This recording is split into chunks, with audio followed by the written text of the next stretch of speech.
BBC Urdu کے programme سیربین میں خوش آمدید. ہمارے لندن اسٹوڈیو سے میں ہوں عالیہ نازکی. برازیل میں حاملہ خواتین کو متاثر کرنے والے زکا وائرس کے پورے برعظم امریکہ میں پھیل جانے کے خدشات بڑھتے جا رہے ہیں. ڈنمارک میں پناہ کے طالب افراد کے اثاثے ضبط کرنے اور اہل خانہ کو بلانے کی مدت بڑھانے پر قانون سازی. انسانی حقوق کے علمبرداروں کا احتجاج. اور سیربین میں آپ کو ملائیں گے لیاری میں رہنے والے پاکستان کے باب مارلی سے اور دکھائیں گے ان کا فن بھی.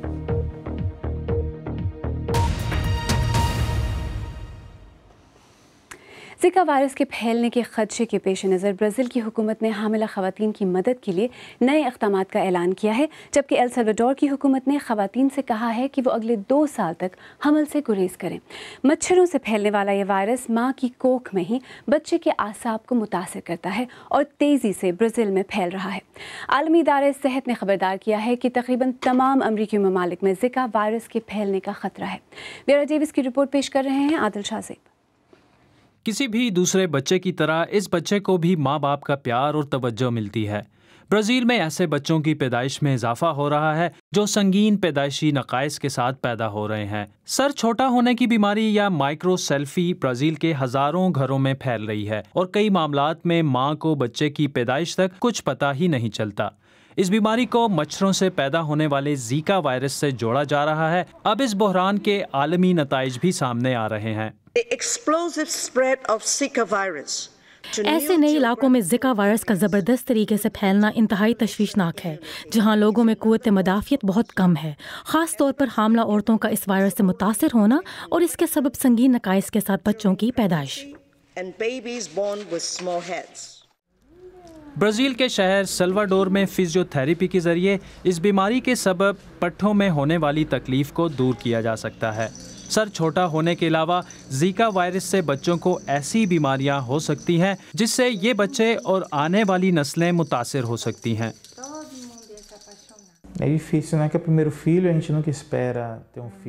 یہ ہمارا پہلا بچہ ہے. آپ یہ سوچ بھی نہیں سکتے کہ آپ کے بچے کو اس طرح کے حالات کا سامنا ہوگا. اس بچے کے باپ نے اپنی شناخت ظاہر نہ کرنے کی شرط پر بات کی. رسیفے شہر میں تو حالات اتنے خراب ہیں کہ اس وائرس سے نمٹنے کے لیے فوج کو تعینات کیا گیا ہے. یہ فوجی گھر جا کر پانی کی سپلائی چیک کر رہے ہیں اور خدشہ محسوس کر رہے ہیں کہ شاید یہ وائرس پہلے ہی قابو سے باہر جا چکا ہے.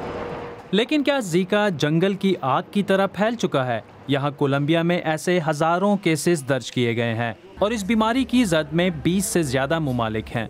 کولمبیا میں عورتوں سے کہا گیا ہے کہ فی الحال وہ بچے کی پیدائش کے بارے میں نہ سوچیں. برازیل میں صحت اور ادویات کا نظام پہلے ہی کافی خراب ہے.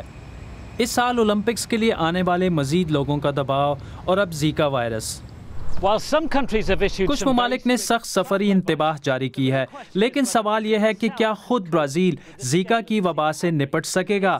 یہ اولمپک پارک کے نزدیک کا علاقہ ہے جہاں کھلے گٹر اور گندا ٹھہرا ہوا پانی ہے جو مچھروں کی پیدائش کے لیے بالکل مناسب ہے. لیکن حکام کا کہنا ہے کہ اولمپکس کے دوران وہ جراثیم کش ادویات کا استعمال کریں گے. یہاں موجود گھر منہدم کر دیا گیا ہے اور اب میرے سامنے یہ گھڑا ہے جس سے ڈینگی اور زیکا کا خطرہ ہے.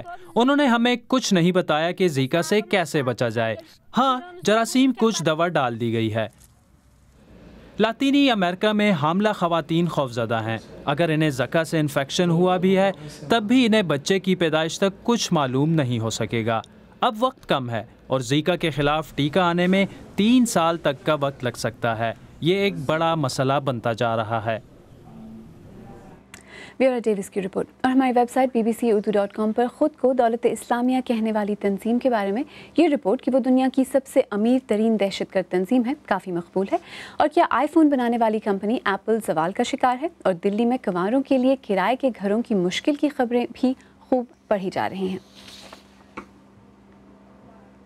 آئیے اب دیگر اہم موضوعات پر ایک نظر ڈالتے ہیں. ڈنمارک کی حکومت پناہ گزینوں سے متعلق اپنی پالیسی مزید سخت کر رہی ہے. وہاں کی پارلیمان میں آج اس متنازع بل کے منظور ہونے کی امید ہے جس میں پولیس کو پناہ چاہنے والے افراد سے $1400 سے زیادہ مالیت کے اثاثے ضبط کرنے کی اجازت ہوگی۔ اس کے علاوہ منقسم خاندانوں کے ملاپ کی مدت بھی بڑھانے کی تجویز ہے۔ ناقدین اسے انسانی حقوق کے یورپی قوانین کے خلاف قرار دے رہے ہیں۔ نامہ نگار جینی ہل کی رپورٹ پیش کر رہی ہیں خدیجہ عارف۔ ڈنمارک نہیں چاہتا کہ پناہ گزین یہاں آئیں۔ حکومت چاہتی ہے کہ یہ پناہ گزین دور ہی رہیں تو بہتر ہے، لیکن گزشتہ برس ہی یہاں 20,000 سے زائد افراد نے پناہ کی درخواست دی ہے اور مزید درخواستیں متوقع ہیں۔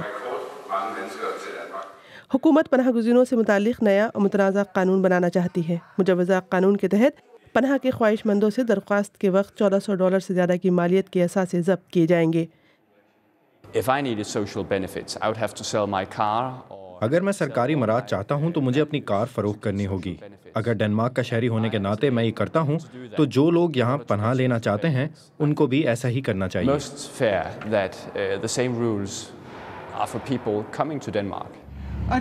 لیکن ہر کوئی اس بات سے اتفاق نہیں کرتا۔ ابھی یہ واضح نہیں ہے کہ یہ اثاثے کہاں اور کیسے ضبط کیے جائیں گے۔ حالانکہ اس قانون کے تحت شادی کی انگوٹھی اور جذباتی اہمیت والے اثاثوں کو ضبط نہیں کیا جائے گا۔ یہ انسانوں جیسا سلوک نہیں ہے۔ ایسا لگتا ہے کہ اس بل کا مقصد لوگوں سے لوٹ مار کرنا ہے، ان سے ان کا سونا اور زیور چھیننا ہے اور یہ پیغام پہنچانا ہے کہ پناہ گزین کہیں اور جائیں۔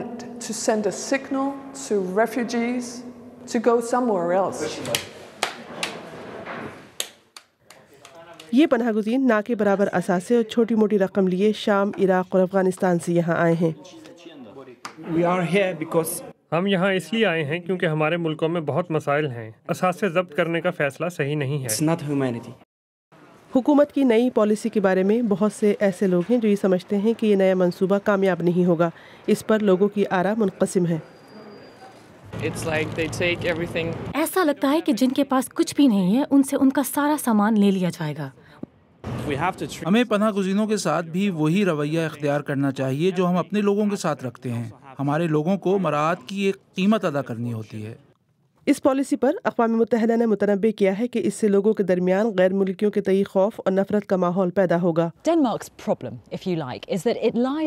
ڈنمارک کا مسئلہ یہ ہے کہ یہ یورپ کے ان دو ممالک کے درمیان ہے جنہوں نے پناہ گزینوں کا سب سے زیادہ استقبال کیا ہے، لیکن سویڈن اپنی سرحدیں سخت کر رہا ہے اور کولون میں خواتین پر جنسی حملے کے واقعے کے بعد جرمنی نے بھی لوگوں کو ملک بدر کرنے سے متعلق قوانین سخت کر دیے ہیں۔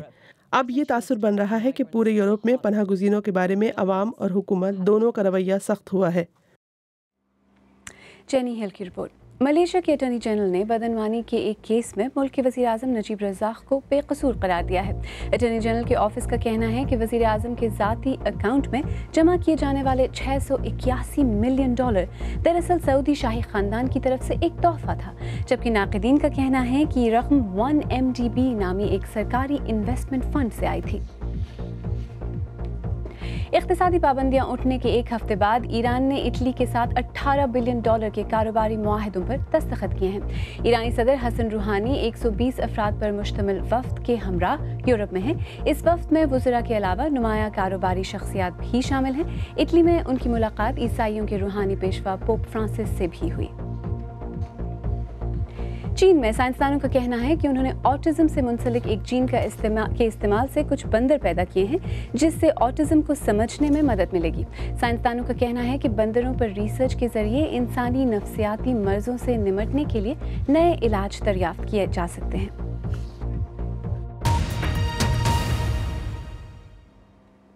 اور یہاں برطانیہ میں بچوں کے میڈیا کے بارے میں رویوں پر ہونے والے ایک سروے کے مطابق 5 سے 16 برس کے بچے اب ٹی وی کے مقابلے میں انٹرنیٹ پر زیادہ وقت گزارتے ہیں۔ بی بی سی کے ٹیکنالوجی کے نامہ نگار روری کیتھلین جونز کی رپورٹ پیش کر رہے ہیں راجہ ذوالفقار علی۔ ایک ایسے دور میں جب ٹیبلٹس اور اسمارٹ فونز ہمیں ہر طرح کے مواد تک فوری رسائی دیتے ہیں، میڈیا دیکھنے کی ہماری عادتیں تیزی سے تبدیل ہوتی جا رہی ہیں۔ 5 سے 16 برس کے بچوں کے ایک سروے سے ظاہر ہوتا ہے کہ وہ اوسطاً 2.1 گھنٹہ ٹی وی دیکھتے ہیں، لیکن یہ دورانیہ بھی اب پیچھے رہ گیا ہے کیونکہ بچے آن لائن پر 3 گھنٹے صرف کرتے ہیں۔ اس کی وجہ یہ بھی ہو سکتی ہے کہ 2/3 بچوں کے پاس اب ٹیبلٹ کمپیوٹر ہوتا ہے اور یوٹیوب ان کی پسندیدہ ویب سائٹس میں سے ایک ہے۔ بس کچھ ہی سال میں بچے ہر طرح کی اسکرینز پر کھیلنے اور مختلف مواد دیکھنے کے عادی ہو گئے ہیں۔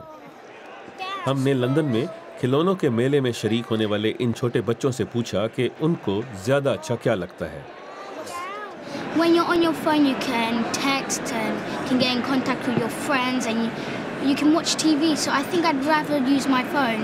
With the telly, you can't play games, and there's like not a lot of options of what you can do.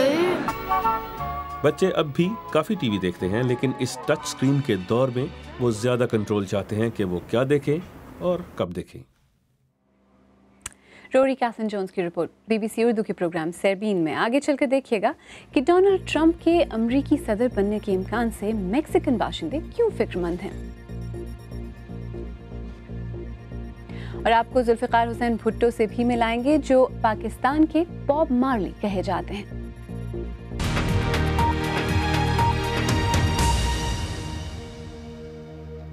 Be B C Urdu کے پروگرام سیربین میں ایک بار پھر خوش آمدید، میں ہوں عالیہ ناز کی۔ صرف ایک ہفتہ قبل امریکہ کے صدارتی انتخابات میں ریپبلکن امیدوار ڈونلڈ ٹرمپ نے اپنے قریبی ریپبلکن حریف ٹیڈ کروز پر برتری مزید بڑھائی ہے، لیکن مسٹر ٹرمپ کے تارکین وطن کے بارے میں پے در پے متنازع بیانات سے ان کے مخالفین کی تعداد بھی بڑھتی جا رہی ہے۔ میکسیکو کے جنوب میں تو اکثریت کھلے عام ان سے ناپسندیدگی کا اظہار کر رہی ہے۔ کیٹی واٹسن کی رپورٹ پیش کر رہی ہیں نصرت جہاں۔ We will build a wall. It will be a great wall. It will do what it's supposed to do. Keep illegal immigrants out. Now, Mexican لوگوں کا یہ خوف بڑھ رہا ہے کہ ڈونلڈ ٹرمپ کہیں امریکہ کے صدر نہ بن جائیں۔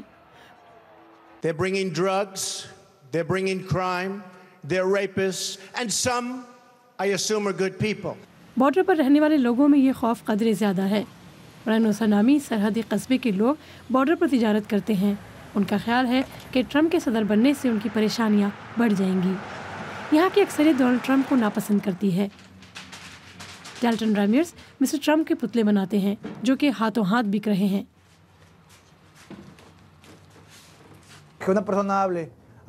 جو شخص میکسیکنز کے بارے میں غلط باتیں کرتا ہے، انہیں جرائم پیشہ کہتا ہے، تو مجھے برا تو لگے گا، لیکن پھر میں نے اس کے پتلے بنانا شروع کیے تاکہ لوگ اپنا غصہ ٹھنڈا کر سکیں۔ اگر آپ کو ٹرمپ پر غصہ ہے تو آپ پتلے کے ساتھ کیا کریں گے؟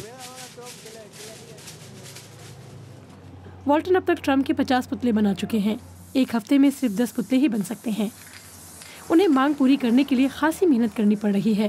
انہیں امریکہ بھر سے آرڈر مل رہے ہیں۔ یہ پتلا ٹیکساس میں احتجاجی ریلی کے لیے بنایا گیا ہے۔ الچیپو کو بھول جائیے، یہاں آپ بہت سے میکسیکنز ڈونلڈ ٹرمپ کو اپنا سب سے بڑا دشمن سمجھتے ہیں۔ اس سب کچھ کے سیاسی اور معاشی اثرات یہاں اور امریکہ بھر میں محسوس کیے جا سکتے ہیں۔ ٹرمپ جو کہہ رہا ہے اس میں سچائی نہیں ہے۔ بہت سے میکسیکنز امریکی معیشت کو مضبوط کر رہے ہیں۔ میکسیکنز کے بغیر امریکی معیشت اس طرح نہیں رہے گی جس طرح اب ہے۔ میرے خیال میں وہ ایک خوفناک اور بڑا عجیب آدمی ہے، بدتمیز انسان ہے وہ۔ ہر کسی کے لیے ایک حد ہوتی ہے، لیکن اس کی بدتمیزی کی کوئی حد نہیں۔ بہت کچھ کہنا چاہتا ہوں لیکن پھر لوگ مجھے بھی بدتمیز کہیں گے۔ تارکین وطن کے خلاف ان کے خیالات پر دنیا بھر میں تنقید کے باوجود مسٹر ٹرمپ کو ابھی بھی ایک مضبوط صدارتی امیدوار کے طور پر دیکھا جا رہا ہے، اور خود امریکہ کے اندر ان کے بیانات جتنے متنازع ہوتے ہیں، بظاہر ان کی اتنی ہی مقبولیت بڑھتی جا رہی ہے۔ کیٹی واٹسن کی رپورٹ۔ اگر آپ یہ رپورٹ یا آج کا پروگرام دوبارہ دیکھنا چاہیں تو ہمارے یوٹیوب چینل پر آئیے، پتہ ہے youtube.com/BBC اردو۔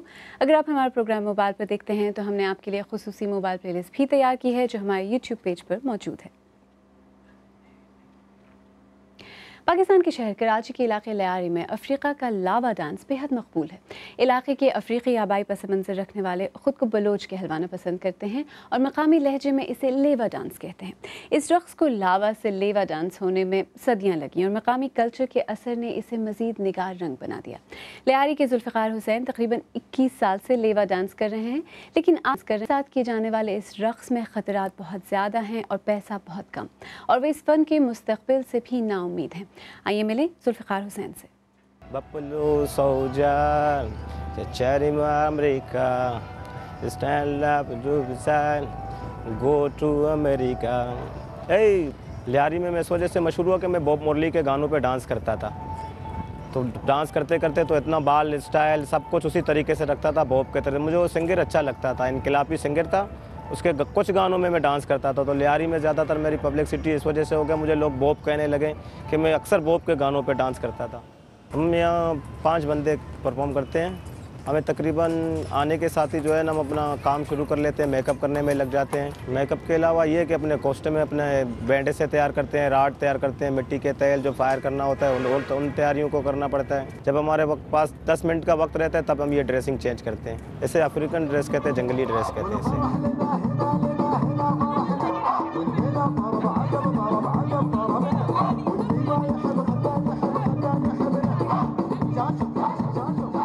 کراسن تیل ہوتا ہے، انہیں منہ میں ڈالنا پڑتا ہے، سانس سے نکال کے فائر مارنا پڑتا ہے، اس آگ کو منہ میں لگانا پڑتا ہے، رکھنا پڑتا ہے دانتوں کے ساتھ کچھ دیر کے لیے، پھر اسے ہاتھوں پہ لگانا پڑتا ہے جسم کو دکھانے کے لیے۔ لوگ آگ جلتا ہے لیکن کیا کرے، مجبوری ہے نا، اس فن کے لیے تھوڑا بہت برداشت کرنا پڑتا ہے۔ جلن ہوتی ہے، آگ کے ساتھ تو کسی کا ہوتا نہیں ہے، ماچس کی تیلی بھی جلن دیتے تھے انسان کو، یہ تو پورا آگ ہے جس سے میں کھیلتا ہوں۔ جب یہ آگ ہاتھ میں ہوتے تو کراسن تیل منہ میں ڈالتے تو پیٹ میں جانے کا ڈر ہوتا ہے، پیٹ میں نہ جائے، سانس میں نہ آئے، کہیں کان سے نہ نکلے، تو یعنی کہ مشکلات بہت ہے آگ سے بچنا ہے کہ کسی کے سر پہ نہ آئے یا مجھے خود کو آگ نہ لگے، تاکہ کوئی اکثر اگر کوئی لوگ دیکھتے تو اگر یہ مسئلہ ہو گیا آگ دیکھیں گے تو اس شو کو کوئی دیکھے گا نہیں، تو ہر کسی کا ذہن بھر جائے گا کہ نہیں اس میں آگ لگ سکتا ہے، یہ کام نہیں کرنا چاہیے۔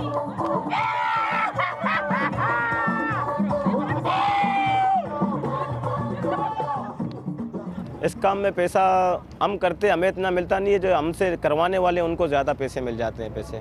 میں شادی شدہ ہوں الحمدللہ، میرے 3 بیٹیاں ہیں، 1 بیٹا ہے ماشاءاللہ۔ کبھی غلطی سے بھی میں اپنے بیٹے کو نہیں سکھانا انشاءاللہ، میری یہ خیال بھی نہیں ہے کہ میں اپنے بیٹے کو یہ فن سکھاؤں، کیوں میرے استاد محترم میں نے ان کو دیکھا، ان کے بھی لائف ایسی گزر گئی، اس کے استاد کے بھی لائف اسی طریقے سے گزرا اور میرا بھی اسی طریقے سے گزرا، یعنی کہ اس فن وقتی دور کے لیے اچھا ہے، عارضی دور کا ہمیشہ کے لیے اچھا نہیں ہے۔